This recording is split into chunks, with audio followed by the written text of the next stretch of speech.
absolutely right. There's 4 significant priorities, I think, that the next First Minister has to deal with. First and foremost, the cost of living crisis. People in energy-rich Scotland are fuel poor. What a disgrace. What a disgrace. And coming from a UK government that, of course, controls the energy market. So let's never let them off. Let's make sure we are making the point that wholesale gas prices have reduced by 75%, yet bills are due to go up in April. Disgrace. And Stephen Flynn's been brilliant, actually, and Mary Black as well, brilliant, putting the UK government, holding them to account on energy bills. But what can we do? I want to make sure we increase the Fuel Insecurity Fund. It's helped many, many families right across Scotland.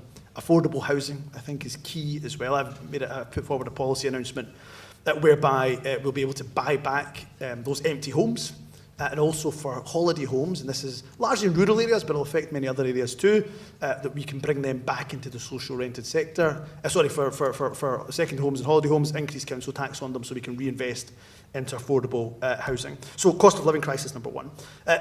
Help our economy.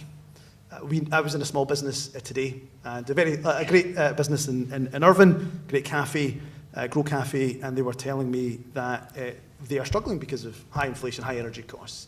So what I would want to do is appoint a Minister for Small Business and Innovation and make sure that he or she works right across government to see what we can do to support small business. I think there's a lot we could do, and I can get into the detail of that, but ultimately our small businesses in particular are core to our economy. And I want to build, as I've said, a well-being economy that puts fairness and fair work right at the heart of our economy. So that's 2. The third thing is our public services. Again, I can't go into all the detail of it, but our NHS, education, and making sure we are doing everything we possibly can to help them at this time of need. And the NHS, for me, you'd be surprised, as Cabinet Secretary for Health and Social Care, the route to our recovery for our NHS is through social care.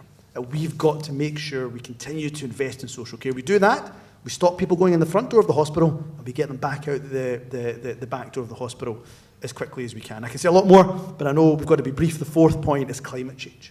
It is the biggest global threat we face. And in Scotland, we are leading the world. Absolutely leading the world. And remember, the world descended upon Glasgow not too long ago, and we recommitted ourselves. So for me, I want to make sure if I'm First Minister, not just the people of Scotland, the world is left in no doubt that we take our obligation to the planet seriously